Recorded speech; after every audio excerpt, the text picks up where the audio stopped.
reframe the reality that you're going through and go like, no, I'm going to fail. Like, that's how this works. There shouldn't be a fear associated with it. I have to get told no to get to the yeses.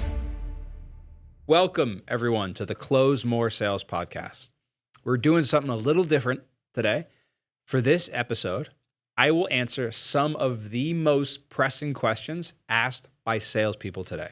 And this ranges from some broader topics like maintaining optimism in the face of rejection and some more direct, actionable questions regarding generating leads for yourself as a sales rep at a company. But before I get into these super impactful questions and how you can apply them, why should you listen to this podcast? What's the point of it all anyway? Our purpose is to empower sales professionals and entrepreneurs to push themselves to grow, achieve unimaginable success without burning out, and ultimately transform their lives. I'm Ian Ross, and I'm obsessed with all things sales, and I work with teams across the country to make more money by asking better questions. The most proven path to achieving financial freedom is maximizing your earning potential. And a sales role is the lowest barrier with the highest possible ceiling for entry onto that path. Anyone can become a killer salesperson with the right techniques, mindset, and consistency. Everything we cover on this podcast is geared toward one thing: helping you close more sales so you can live the life that you want. This is a newer podcast still, which means we're continually in the growth stage. And if you get any value from this episode today, any at all, follow and subscribe. Let us know either in the comments on YouTube or in a review where you listen to podcasts. Tell us what it is you got out of the show. Because if you have conversations where how well you speak determines how much money you can make, you are in a sales role. And if you'd like to get better at what you do, text CLOSE, C-L-O-S-E, to 33777, and we'll see if we can help you out along the process. So the first question I have here is, what techniques can I use to close more deals? This is an interesting question. It's very, very broad, as I fear most of these questions probably will be. So I will do my best to be as specific and actionable as possible to the broadest possible range. Because the simple thing is, like, my natural question after that, if I was coaching this person as a sales rep, would be, what are you currently doing? How well is that working? Right? So let's pretend as if this is a coaching session and you are a sales rep asking me these questions. If we'll do that for almost all of these. Then I can even ask you, if you hear this question, boy, that's relevant to me. What questions would I ask you to get more clarity on that question before I give actionable advice? So if you ask me, what techniques can I use to close more deals? My first thing to ask you would be like, what are you currently doing and how well is that working? So most importantly, what is your close ratio, right? Think about that. That's how well is this working? What are challenges that you were facing with how you currently do things? Where are you getting your objections? At what part are you being told no? At what part are you getting some resistance to moving forward in your process, but not necessarily resistance to the entire sale, aka an objection? What could you be doing differently there? So let me give some perspective on how I differentiate those two. There are objections, which is like, I need to think about it. The price is too high. This isn't in the budget. I got to talk to my business partner. I got to talk to my spouse, right? Those are objections. I can't do this right now. Call me tomorrow, or I don't want to do this. And there are also obstacles. An obstacle is something that happens more in kind of the discovery process or just before going to the actual close, trying to get someone to make a decision right then and there. And that obstacle doesn't prevent me from continuing to talk or continuing to ask my questions, but it could potentially be an objection later. So an example of that might be if I were to ask, is there anyone else involved in the decision of this? And you tell me, yeah, my business partner is definitely going to be involved in the decision. That theoretically could end up becoming an objection at the end if the business partner is not on the call, if I don't deal with that at the start. So if I don't deal with it right when I hear it, that's an obstacle because I'm aware it could become an objection later. Another example of a more direct obstacle might be someone not willing to play ball with your process to move through the sale with you the way you know you need to be most effective. But again, it's still not, no, I'm not interested. So another example might be, let's say I have to ask what someone's budget is before I can talk about price or something. If I ask what someone's budget is and they go, I don't really want to reveal that, that's not an objection, right? That's not, I don't want to buy this thing, but it's an obstacle to moving towards my process. So I wanted to differentiate there to make sure, figure out obviously what your close ratio is, what are the objections you're getting most frequently, and how good are you at overcoming them? And also, what obstacles are you facing? Either in the first instance, ones that become objections later that you didn't deal with them at the start, or two, they're not playing ball with what you need to do to run your process effectively, and it's slowing you down and not working. Because I'm a big believer in best practices.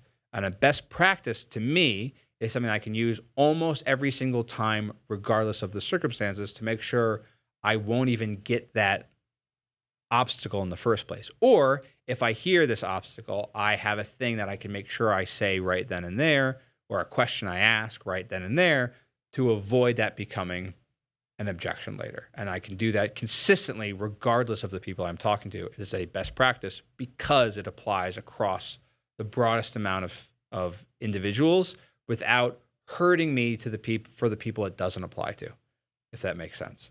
So that was a little rant there on objections and obstacles when I asked the question, what techniques can I use to close more deals? But what techniques can I use to close more deals? One of my favorite, the most powerful ways to get people to actually, like if you're thinking about getting them to close, is if you restate their issues right before going for the close and how moving forward with you, taking action, solves those issues, asking if we can take care of X, we can take care of Y, and we do it in the Z time frame for what you need on a budget that makes sense. How should we prioritize this? We could take care of X, Y, and Z. How should we prioritize this? That is my favorite closing question. So I'll give that advice there based on that question. The next question here is, how do I overcome fear of failure in sales? The way to overcome your fear of failure in sales is to understand that failure, depending on how you define it, of course, but failing, not moving forward, not getting the deal, is an inevitability in sales.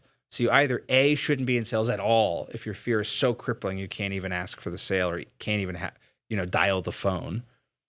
But if it's not that bad, if your fear isn't preventing you from even doing anything, you're just feeling maybe a spike in adrenaline or a hesitation to really push through, you just have to reframe the reality that you're going through and go like, no, I'm going to fail. Like that's how this works. There shouldn't be a fear associated with it. I have to get told no to get to the yeses. It's just an inevitability. So once you stop, if it's like if you have a fear of needles, but your job is to be a professional like needle pain tester, what are you doing? You either just have to realize that your job involves getting injected and having the needle go in, or get a different job entirely. Once you understand that, you can either make the decision like I don't want to do this at all anymore, or oh, this failure is part of it. What the heck am I afraid of? This is the job. So I would advise you to reframe your job that way. Like this is part of it. It shouldn't be something to be afraid of. It should be something to be embraced. The next question here is, how do I build more self-confidence in my sales abilities? How do I build more self-confidence in my sales abilities? The way to build more self-confidence in your sales abilities is very directly to put yourself in a feedback loop where you are having sales conversations all the time and to actively try and get better. And then once you are trying to improve, you actually try and improve, and you are having enough conversations that you can iterate on your mistakes and start improving on them.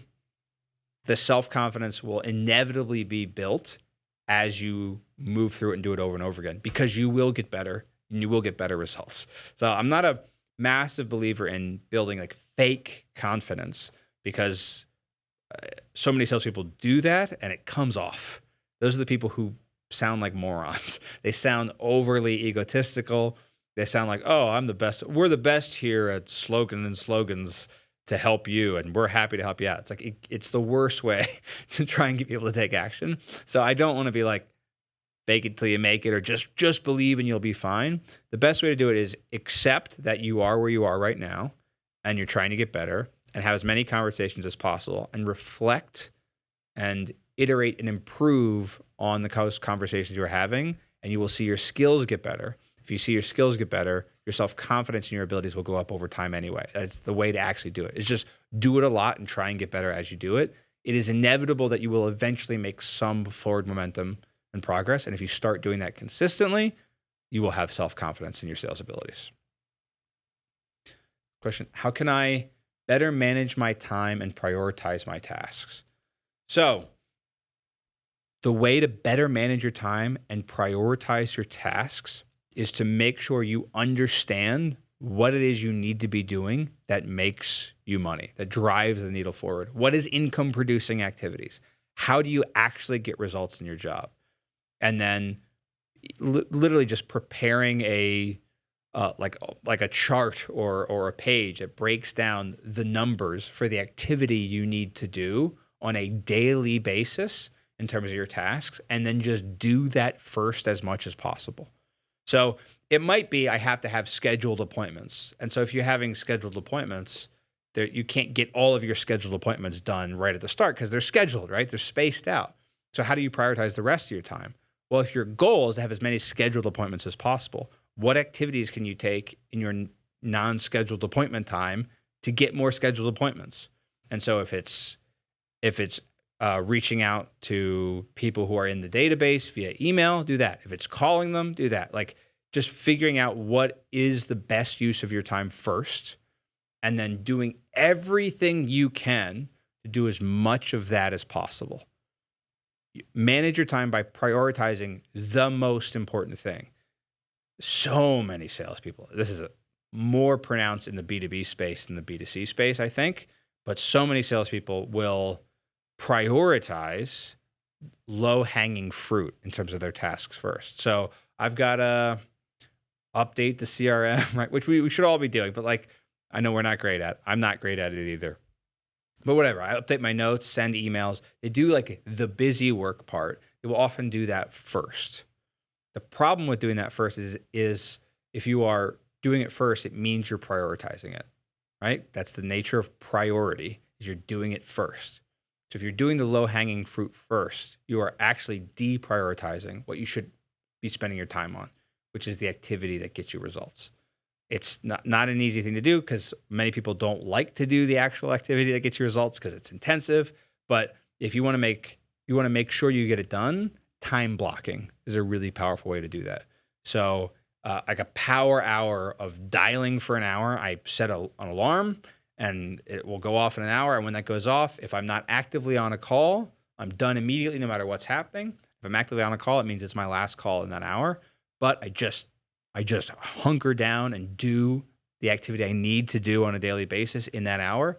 That will always get you better results than trying to be like, all right, well, let me clear my email inbox first. And then once I do that, I'll update those old notes and I'll look over other properties. And then I'll read that book on sales mindset. I'll read that in the middle of my day. And then I'll call my mom during lunch, and you start doing all that stuff. It's like, no, it's just a version of busyness procrastinating because you're prioritizing the wrong thing. Next question. How can I maintain optimism during tough sales slumps? This is a really good question.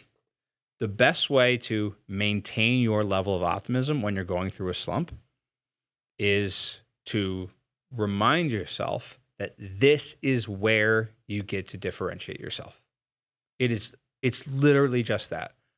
When I'm in a slump, when I'm not working as well, when marketing's gotten more expensive, so I'm getting fewer leads, when marketing's shifted and I'm getting terrible leads, like whatever is going on that's causing the slump, you have to maintaining optimism is making sure you frame this challenge as this is where I get to prove myself rather than I just have to weather the storm. Weathering the storm, that mentality means it's a matter of time until you burn out. I talk about burnout a lot on this podcast because it's a real fear in this industry, in people in this role. It's a real challenge for so many people. You will not burn out if the slump is not something you have to just deal with, but it's something you look forward to because now you get to differentiate yourself. Now you get to get better at prospecting. Now I get to prove that I'm better than everyone else in my office. Now I get to prove that I'm the best version of myself, and my friends in high school were totally wrong about me. Now I get to prove that my sorority was completely wrong too, right? Like those guys in the fraternity had no idea what they're talking about, and then my female, like you get to prove yourself in the slump. If you look forward to it, because that's actually where most growth happens, is in the challenge. If I look forward to it, because this is where I'm going to get better, it means I shift my mindset from being someone who's trying to get through it to someone who actively seeks it, because I will then improve and differentiate myself. And then I will coast when things are easy and make buku bucks when it's easy if I can look forward to when it's hard. Christian, how can I better differentiate my product or service in a competitive market? So if you want to differentiate what you offer in a competitive market, you need to think about what is even remotely different between what you do and what competitors do. You can literally use AI to do that. Just look at the two landing pages and have them go side by side, right? Or just look at customer reviews. There's always something you can find that's a little bit different. I'll give an example of, like, you're selling life insurance. I can always reference some other company as making sure, this is a key thing for you too. I'm not ever being super harsh about competitors. I never diss competitors. I never say they're no good. I always compliment them as being good for what they do, and then differentiating where we are different in a way where it makes sense for the person I'm talking to. I'll give you an example. If let's say I'm the small fry, right? I'm not the better company. I'm not from the better product or the bigger company, or the brand recognition. And I'm competing with someone who's crushing it, who's got all the brand recognition in them, that everyone knows that name. I can always picture, like, there's a reason they've gotten so big. They're great at doing this at scale. So our expertise is trying to make sure that we're dealing with the individual rather than trying to, like, simply compete at scale, sort of mass produce it. Like, they've gotten really good at the way they market to be able to get awareness so that everyone knows their name and they're able to do it, and they're amazing at that. We try and make sure that we're focusing on something a little bit more precise. We're focusing on the individual, right? Like, I never actually insulted the other company. I didn't say they don't focus on the individual. Instead, I say they're great at branding and marketing. That's why everyone knows their name. We differentiate ourselves by focusing on an individual. There's an implied diss there. There's an implied negative. It's not verbalized. I only want to imply it. If the inverse was true, and I was from the big company trying to diss some little one that's competing on price, right? Or competing on whatever aspect, competing on trying to be the individual, I could be like, yeah, I mean, they're doing it here in the market. They're obviously growing. There's a reason we're number one though. And it's usually because we focus on actually getting this done and not making sure there's delays and quality assurance as well. That's why we're number one. But yeah, they're growing. Right? What is implied in that? It's not actually they don't focus on quality assurance. They don't deliver, like they don't do whatever. All it is we are different because we focus on this other thing that makes whatever my company does a little bit different from whatever my competition is. You can find what's different from whatever gets brought up. You can find it. There absolutely is something, and then just hone in on what you guys do that's different as the positive, Don't directly insult your competitor. Just imply it through the way you compliment yourself. And here's the question. How do I generate more qualified leads? Yeah, this is super specific to depending on what it is you do. Because generating qualified leads is marketing. So you're asking, how can I market while I'm also acting at a sales role? So the very simple answer across the broadest possible spectrum, I would want to know what you do, how you get leads. Do you even need to, right? Is there enough incentive for you to? Actually think about that before you start doing it. But then the simplest answer to this is social media. Is social media maybe some type of reel or ad to get people to click on a link that gives you their email and phone number and name kind of thing and whatever information you need. And you can put in the ad the top 2 pain points that are associated with your customers most frequently. So it'd be like, are you dealing with X and you're tired of Y? Happy to have a free conversation with you about how you can make sure this is never an issue again. Just something like that. That's probably because I am not a marketing guy. I'm a sales guy. So I can give very sort of basic advice there for right now. I am learning more about marketing. So this is a thing that very much interests me, but I'm not at the place where I can give detailed advice outside of that. And probably all you need as a salesperson is to just have enough conversations with people who are technically qualified. So again, that example that I just gave, it really depends on the instance. That's assuming B2C. If you're doing B2B, the cost per lead could be significantly more expensive, in which case generating qualified leads might be the wrong way to think about it. Just how can I reach out to more businesses, right? So it's so dependent on the individual. That's the simple advice I can give. I'll just assume that you can access decision makers where you need them to reach out to you. It's not reaching out to businesses. If that's the case, then social media with an ad or a reel where you're talking about their top 2 pain points, I can make sure that doesn't happen again, but I'm happy to talk you through how to make sure this is taken care of. Totally free consultation about it. Email, phone number, name, whatever else you need to know. That's the simplest way I can think about it. Let's see. Next question here is, what's the best way to balance empathy and assertiveness in client interactions?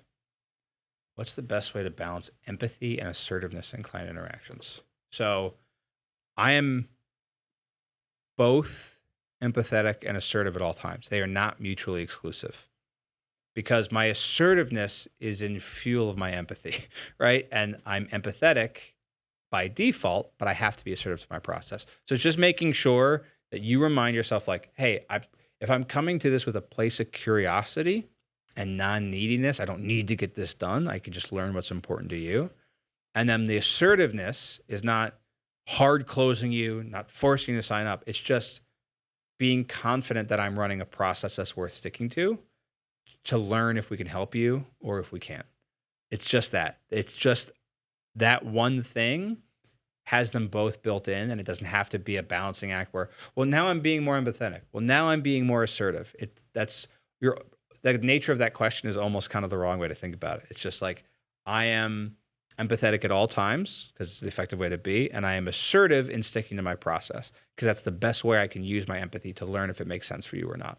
And just, it's one thing. They're not 2 different things that need to be balanced. The last question I have here, how can I shift my mindset to see rejection as a learning opportunity? The way to shift your mindset to see rejection as a learning opportunity is easier said than done, but there's really only one thing you have to do, which is just remind yourself of all the times in your life you have gotten rejected that ended up being a learning opportunity in some way, shape, or form. All right? I talked about this on a previous episode. If you didn't get a job at a certain point and then not getting that job ended up you getting a better job. If you got broken up with, or someone said the wrong thing, or someone lied to you in a way that broke off that relationship, and now you can find multiple times in life it was for the best. If you got sick one day that felt really negative and was a really tough experience that way, and that caused you to reevaluate how you took care of your body, which now ended up being a learning opportunity that allows you to be better in the future, right? You can just point to this instance at other examples in your life. You know it's happened at multiple times.